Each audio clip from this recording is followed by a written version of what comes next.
Let's welcome in our next guest. Brian Howell is nice enough to give us some time today. Covers the Colorado Buffaloes. And Brian, welcome in. Let's just start with the non-football stuff, which is just, how was that over the weekend? Were you there? How much did you take in? What was the environment like? Yeah, I was there, and it was a lot of fun. I mean, first off, TCU is they got a great stadium and, good football environment there. But, I mean, just the game itself was wildly entertaining. I mean, if people just tuned in and didn't care about either team, they saw a really entertaining football game, especially in the second half. Brian, when you look at the energy levels surrounding this program, what was it like in Boulder Saturday night? Because, I mean, the reaction I felt like on the field was like a national championship victory, but the program has been dormant for a number of years. It just seemed like there was an infusion of energy into the overall program, the city, and even potentially the state until the Broncos get going.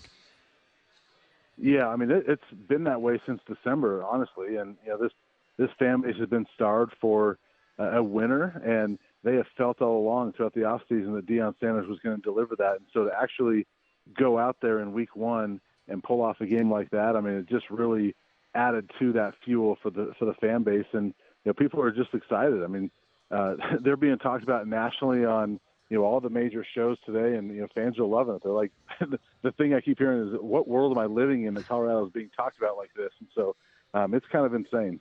So, Brian, as we look ahead and we can also tie in what we just watched, let's talk about this offense. And, of course, that was the headliner. We watched Shaun Sanders do what he did.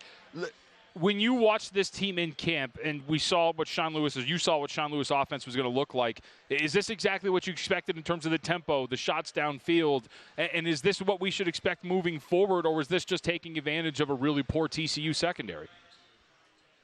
Yeah, it's basically what I thought. I mean, I didn't think they were going to put up 45 in week one, but we knew they were going to be fast and they were going to throw the ball a lot. I mean, their bread and butter is Shaun Sanders and those receivers, and so we knew that was what they were going to try to do. But I'm surprised they were able to score that much. And I think in part they took advantage of a TCU defense that wasn't good last year and probably lost its three best players on that defense, especially the Thorpe Award winner. I think there's also some of the element of surprise. We got to keep in mind that, TCU had no film on what this Colorado team was going to look like. I mean, they could look at Sean Lewis's stuff at Kent State, but nobody had any film on Colorado. But now they do. And so we'll see, how teams adjust and then how Colorado adjusts now that they've got some film out there. So, but I think it was a perfect storm for them offensively to do what they did. Yeah, I thought you brought a great point up right there. You said really nobody knew what to expect or what the film was on Colorado. It's going to be interesting to see. When you look at this team big picture-wise, now all of a sudden the expectations change.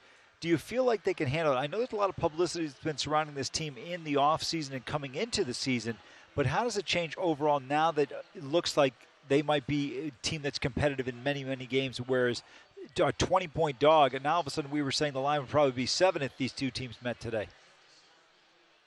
Yeah, I don't think it's going to affect the team at all. I think that it's changing the perception outside. But, I mean, this team, obviously, to handle what they handled as far as the pressure throughout this entire offseason and to go out there on Saturday and do what they did, I think is really impressive. And, it tells you that they're not fazed by the attention and all the hype and all the negativity towards them. So I think they'll be just fine with how they handle it. All right, let's go. Let's look ahead now because in the betting world, it's been quite the story as they take on Nebraska. The line in the offseason was Nebraska by 8.5. Now we're looking at Colorado as a 3-point favorite. We talk about the shift in expectations. Is there a worry that maybe there's like, hey, man, this is a lot emotionally, and the come down now to go back home and play Nebraska in an old school rivalry? What is the expectation emotionally here? There's so much put in that game against TCU. Yeah, I think in some cases, yes, but even going back to my last answer, and I just don't think this team will be fazed by it. And I think they'll be so energized by being at home. And some of these players, now obviously we know that the roster turned over quite a bit after the spring game, but some of these players were there for the spring game, and that was a raucous atmosphere. And so they kind of know what to expect with these fans. They know these fans are going to show up, and they're going to be looking forward to playing in front of the home crowd for the first time ever. And I think that's going to fuel these guys. I think more so you look at next week against Colorado State being that come down. And, I think that is almost the trap game more so than this week. So one of the fascinating things that comes out of course, this game and this victory is Travis Hunter and what he was able to do. We asked Barrett Sallee this earlier. You follow the program. You're there every day, so you'll have a better read on this. Do we expect this to be the workload for Travis Hunter all season? That seems like a lot.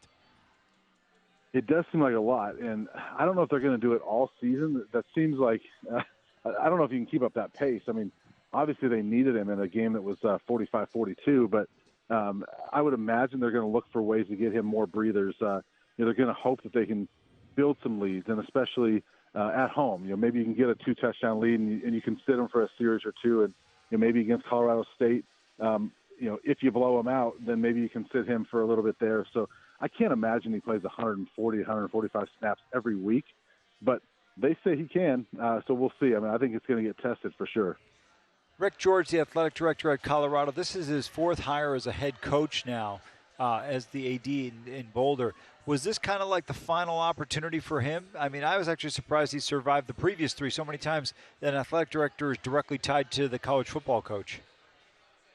Yeah, actually it was just his 3rd. He didn't hire Mike McIntyre, okay. But yeah, he came in right before McIntyre started, but he didn't hire him. But yeah, it was kind of viewed that way. I think that there were a lot of fans, honestly, that wanted to move on from Rick George last season, the way things were going. And there were a ton of fans, loyal Buff fans that said they weren't sure if Rick George should be the guy to make this next hire. And now they're praising him and saying he should be the AD of the year, obviously. But I think he was on kind of his last chance there. And if he didn't get it right, that was probably going to be the end for him. But he certainly got it right. Brian Howell with us, covers the Colorado Buffaloes. All right, Brian, so I'll ask you this. What were your expectations for this team coming into the season, and how have they changed after watching that game against TCU? Yeah, I thought this team was going to be better than people thought, but not like a great team. And I projected them to be 6-6 and get into a bowl game. And I'm not going to move too much off of that after one game. I was impressed by that game, but I try not to make snap judgments off of one game. I want to see a little bit more of it, especially now that teams do have film. But I think that, the way they played last week, that does raise the bar a little bit. And now you have to look at, wow, well, what kind of bowl game can they get to? Can they actually compete for the Pac-12 title? So it kind of puts that on alert, at least, that you kind of have to be ready to adjust those expectations. Brian, you mentioned you expected them to go 6-6. First of all, I know it's early, but great call by you so far, because everybody else wasn't sure if they were going to even get to 3 wins. That was a season win total out here in Las Vegas. What were the two, let's go with 2 elements here you thought would make this team a potential 500 team and a bowl-eligible team? Well, first off, Shaun Sanders. I just think we saw it on Saturday, but, I think he's a really good quarterback. And I thought that coming into the season, I thought there's no way that if he's healthy for 12 games, he wins less than 4 games. And, I just didn't think that was possible. And the way he played, it doesn't look like he's the guy that's only going to win 4 games. So I think that element right there, that's been the biggest thing that's hurt Colorado, especially the last 2 years, is their quarterbacking has been horrible. If they had any kind of quarterbacking at all the last 2 years, they're a better football program. And then the other thing is just, frankly, the impact that Coach Prime has on the confidence and the attitude in the locker room. I think that in itself is worth 1 to 2 wins, just the way these guys are confident. And I think it might have played a role on Saturday. Let's look at this. We focused a lot, and rightfully so, on this team offensively. Defensively, we watched TCU score 42 points, and there were a couple of red zone interceptions there as well that really made the difference. I think it's pretty safe to say, should we be concerned about this defense, this secondary? Well, what is the strength of that unit? Yeah, I think there's definitely concerns on defense. And, 5 out of 6 drives TCU scored, and the only one they didn't was when Travis Hunter made a pretty remarkable interception there. So it kind of bailed them out. And TCU was at the 4-yard line. So, this defense has a lot of work to do. I do think the secondary is the strength of that unit.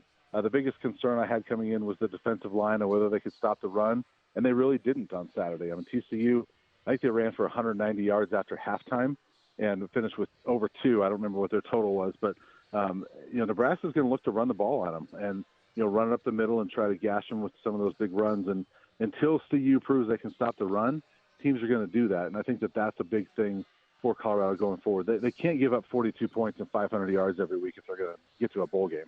BuffZone.com. You can find Brian's work there. Brian Howell, Colorado beat writer. Brian, we appreciate some time today. Thank you very much, sir.